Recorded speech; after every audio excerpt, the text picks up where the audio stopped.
Ok, ok, ok. Il y a énormément de choses à dire sur Morbius. Vous avez pu le voir dans la miniature ou grâce au titre. Je suis allé voir Morbius en avant-première française le 22 mars 2022 au Gaumont, les Champs-Élysées, avec la présence de Jared Leto. Voilà. C'était un super beau moment. L'avant-film, je parle pas du film, on en parlera après. Voilà, Jared Leto a fait sa petite apparition. Malheureusement, j'ai pas pu avoir de signature de sa part, mais au vu du film, c'est pas très grave. Il y en a qui ont eu des goodies, des bonnets, des affiches et des t-shirts, comme vous pouvez le voir juste ici. Donc voilà, c'est quand même un petit goodies qui fait plaisir. J'ai ici tout ce que j'ai noté, donc il y a ça aussi, hein, tout ce que j'ai noté sur le film, ce que j'ai trouvé de positif et ce que j'ai trouvé de négatif. On va plus s'attarder sur les négatifs, mais tout d'abord, je tenais à vous dire que cette vidéo est du 100% spoiler, voilà.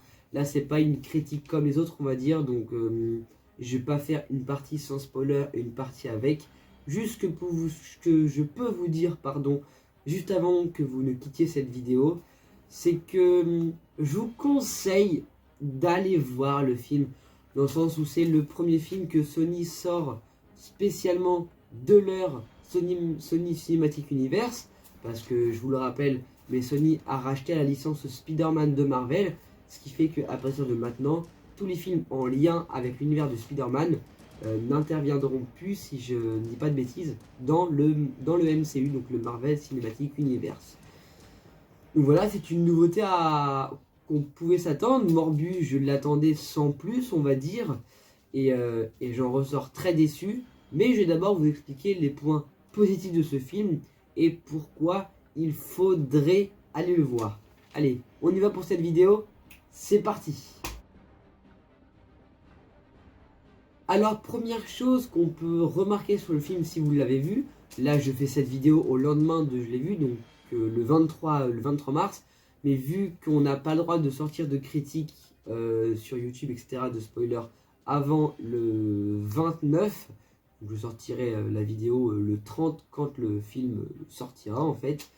Donc c'est parti, on y va. Première chose, à un moment dans le film, il y a même plusieurs moments d'ailleurs, des éclaboussures de sang qui vont directement sur la caméra. J'ai trouvé ça incroyable parce que ça met vraiment le spectateur dans l'histoire en tant qu'acteur du film. C'est-à-dire que là, il n'est plus juste spectateur où il regarde comme s'il était invisible à l'histoire. Là, comme si c'était du champ qu'on projetait sur nous. Donc ça, c'est vraiment intéressant de voir ça dans le film et de se dire que voilà, on n'est pas que spectateur, on participe activement au film, comme si on était à côté du personnage principal, ou même à côté dans les scènes. Voilà. Donc ça c'est plutôt intéressant, c'est plus ce que j'ai remarqué. Deuxième chose aussi que j'ai pu remarquer, c'est que le personnage de Morbius, du docteur Morbius, est plutôt bien amené. C'est-à-dire qu'on a un peu de son enfance, et lorsqu'il reçoit son prix Nobel, qu'il n'a d'ailleurs pas accepté, pour son sang artificiel, et on voit comment il a attrapé ce super pouvoir, on va dire, parce que pour l'instant, de ce qu'on peut voir, Morbius est plus un anti-héros, mais à la fin du film devient une sorte de héros. Donc on va voir si peut-être, si on le voit dans le prochain Spider-Man, ce qui va devenir en fait dans la suite, s'il va être vraiment un allié de Spider-Man, ou au contraire s'il va être un ennemi, donc ça on le verra plus tard. Mais c'est ça, le personnage est bien amené. Le seul problème, c'est que ça me fait beaucoup penser à Oscorp avec le lézard. Sauf qu'au lieu de se faire repousser un bras, merci les travaux, c'est nickel. Au lieu de se refaire repousser un bras, c'est pour pouvoir remarcher. Vous pouvez le voir forcément, Morbus, et même du coup quand il est à la sorte d'hôpital foyer en fait pour enfants, voilà, il boite et c'est sa maladie. Donc vu que son entreprise s'appelle Horizon, voilà, c'est aussi un laboratoire, pareil qu'Oscorp, donc je me suis dit, bon, là c'est vraiment une positif mais moyen là, dans le sens où, pourquoi ça, pourquoi pas autre chose, c'est très, très similaire en fait, on va dire. Ensuite, le personnage de Milo est vraiment très classe et très charismatique. franchement, ça on pourra pas le reprocher. Il a des plans qui sont vraiment très badass, très coup de poing en fait. Ce qui fait qu'on a vraiment la sensation, entre guillemets, d'avoir pas un vrai méchant, mais même si en soi son but n'est pas fou, c'est juste de raisonner Morbus pour être un méchant comme lui. Il dégage quelque chose. Même s'il meurt plus tard, vous l'avez forcément vu, même s'il meurt plus tard, il a quelque chose qui fait que, waouh, tu te dis, ah ouais, il a la classe quand même. Donc ça, voilà, c'est aussi un truc qui est vraiment pas mal. Et deux dernières choses que j'ai pu voir, donc en fait, la liste est vraiment très courte. La VFX, c'est-à-dire les effets spéciaux au niveau du visage, c'est-à-dire au niveau du monstre, etc. C'est vraiment très bien fait. Franchement, la transition entre le visage humain et le visage du monstre chauve-souris, en fait, est vraiment pas mal. On voit vraiment bien, c'est fluide, c'est très réussi.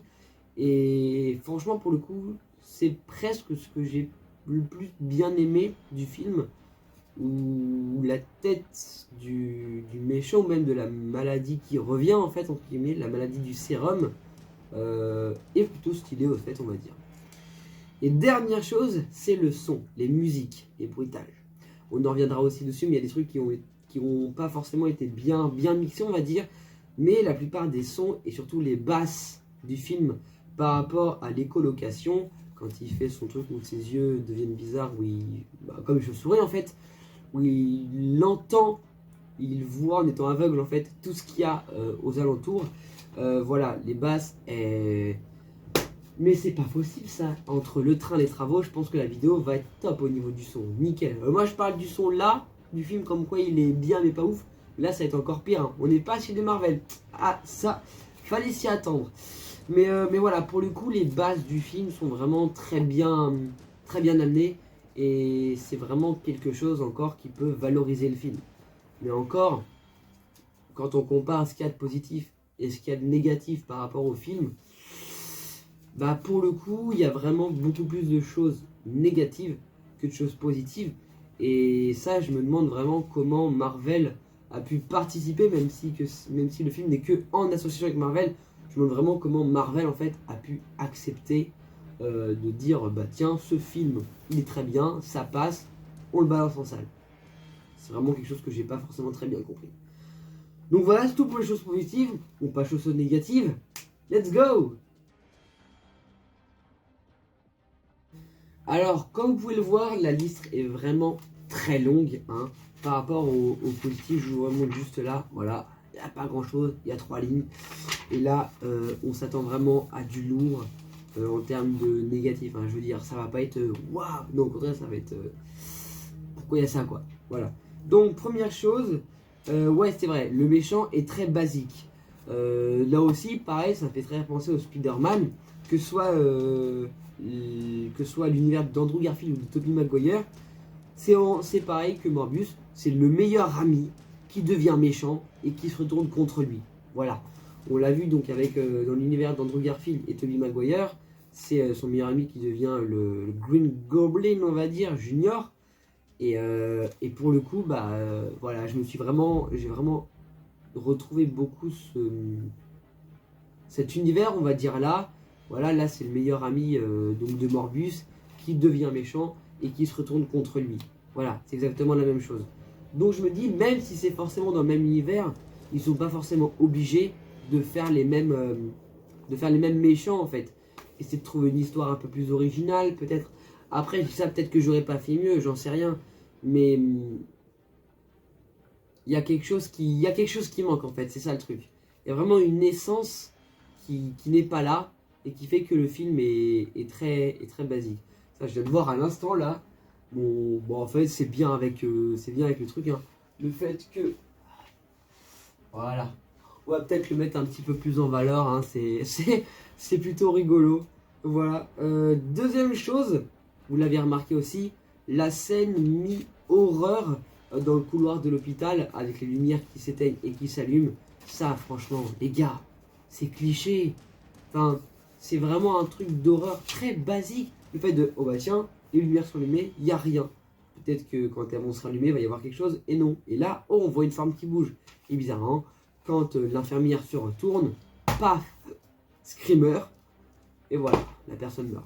Ça encore, c'est très basique malheureusement, et je m'attendais à mieux de la part de Sony, quoi. Très franchement.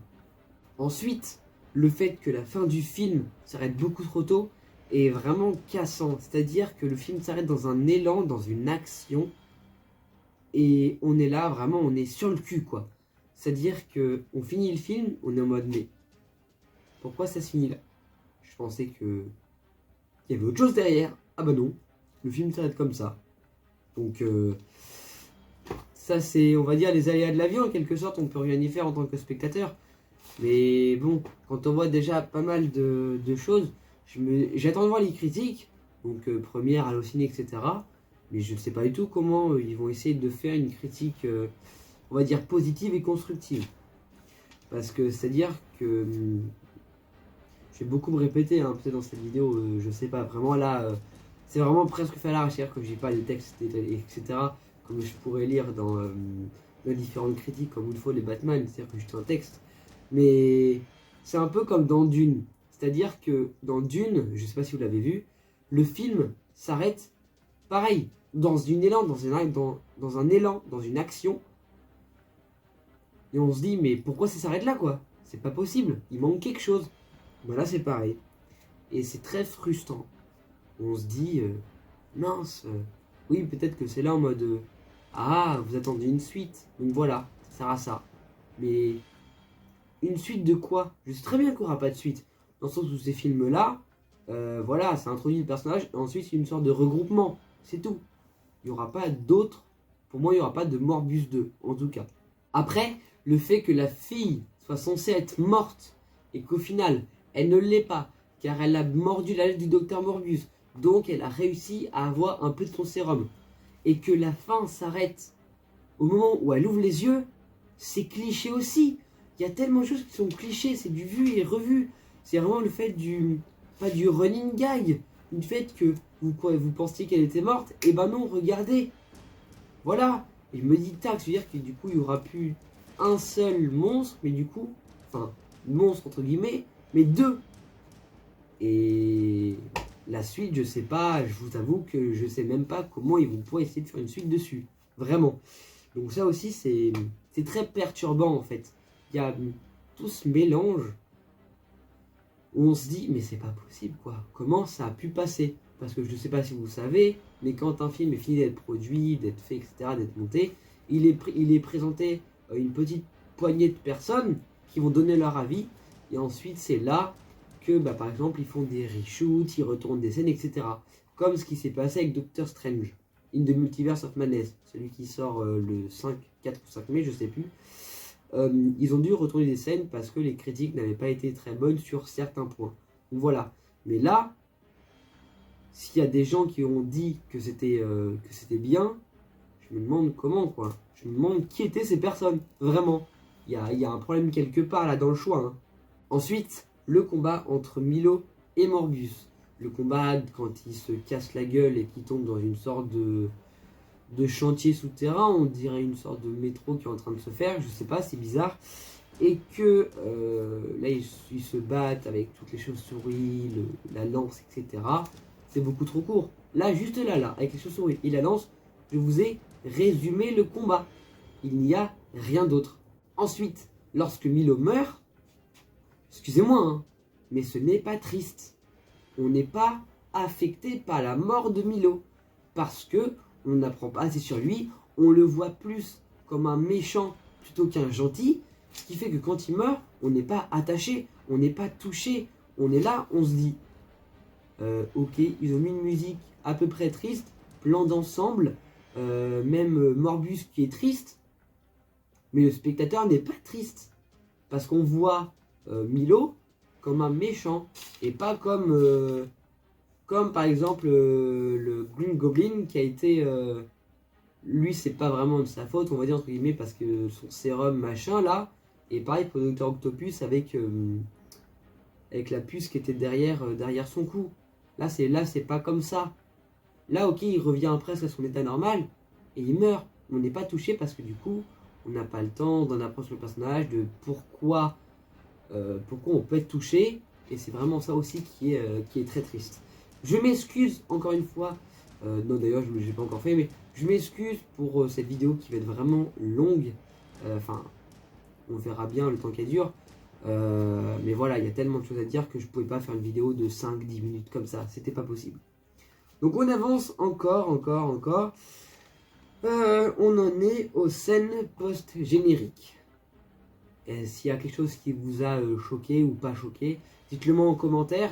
Mais moi, vraiment, ça m'a vraiment perturbé, très choqué. J'en ai même parlé avec Terry et Landry, qui sont deux, on va dire, influenceurs Marvel avec qui j'ai pu discuter à la sortie du film.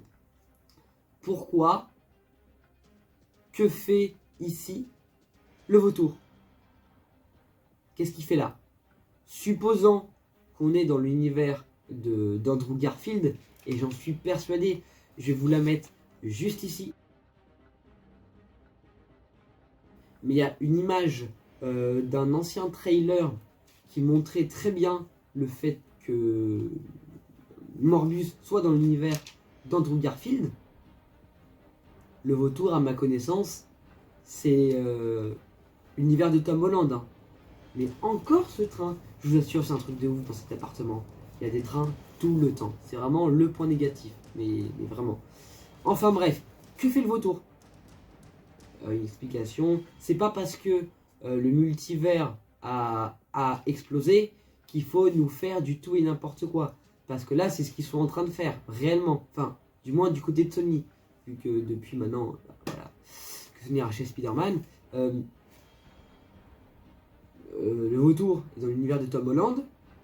Normalement, en plus, une fois que Doctor Strange a réparé, on va dire, le sort et que tout le monde oublie, tout le monde revient dans son univers, de ce que j'ai compris, le vautour, pardon,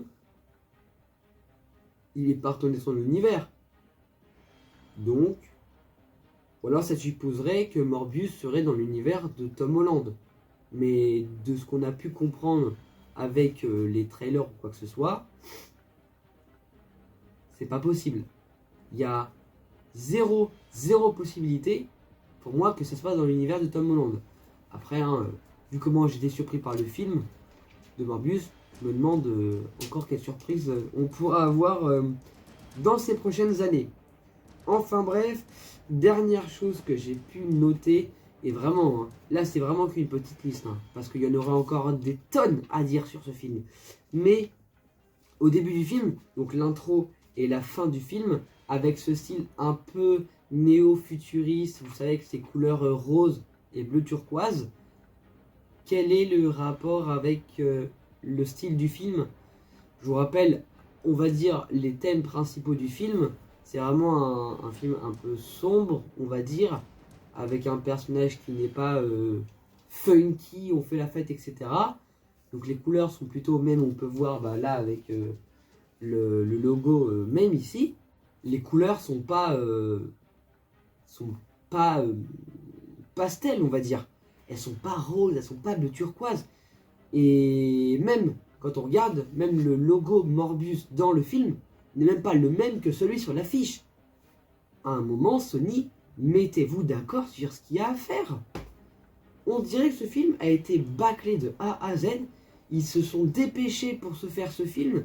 On dirait que, ouais, ils ont fait ce film parce qu'il fallait le faire. Et pas en prenant le temps d'écrire les scènes, d'écrire l'histoire, etc. Parce que même si c'est basé sur les comics, n'ayant pas lu les comics, je ne pourrais pas faire le lien. Mais de ce que j'ai pu voir, tout a été fait à l'envers.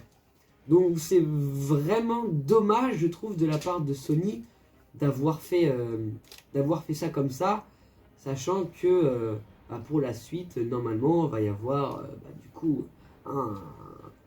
peut-être, j'espère, un The Amazing Spider-Man 3 avec Andrew Garfield, et dans ces cas-là, avec comme nouveau méchant, on va dire, anti-héros ou héros, parce que de ce qu'on peut voir dans la deuxième scène post-générique, on voit le vautour discuter avec Morbius, donc je ne sais pas s'ils vont être alliés ou pas.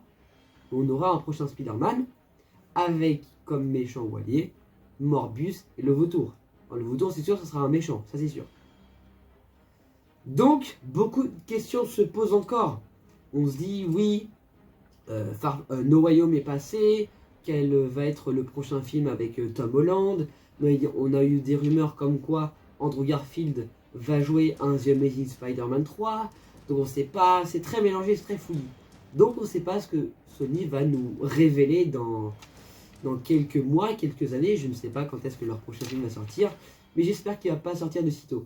Parce que je me suis dit, cool, Doctor Strange arrive en mai, là on est qu'en mars, donc Morbius va nous faire patienter en mode waouh, Marvel, tout ça. Bah non, bah pas du tout. Là je me dis, et ben vivement, ouais, dans le sens ils ont eu raison en faisant ça, vivement Doctor Strange, pour avoir des explications justement sur ce multivers, sur pourquoi le vautour est resté planté là, pourquoi ceci, pourquoi cela. Donc on a encore beaucoup de questions à se poser sur ce film, et qui est pour moi est un flop total, on va pas se mentir.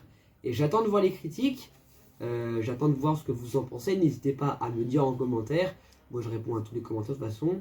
Je vais aussi normalement peut-être en reparler sur les réseaux sociaux, donc si vous ne me suivez pas, je vous mettrai tous mes réseaux sociaux dans la description.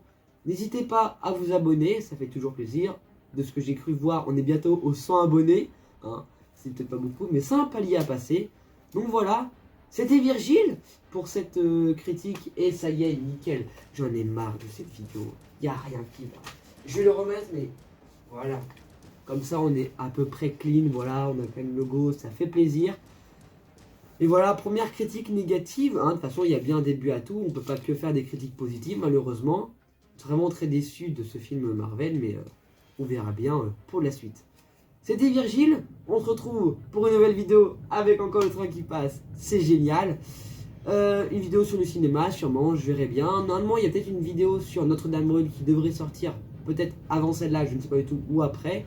Parce que cette vidéo, j'attends le 23, mais je ne peux pas la sortir avant la sortie du film. Donc Morbius qui sort le 30 mars 2022.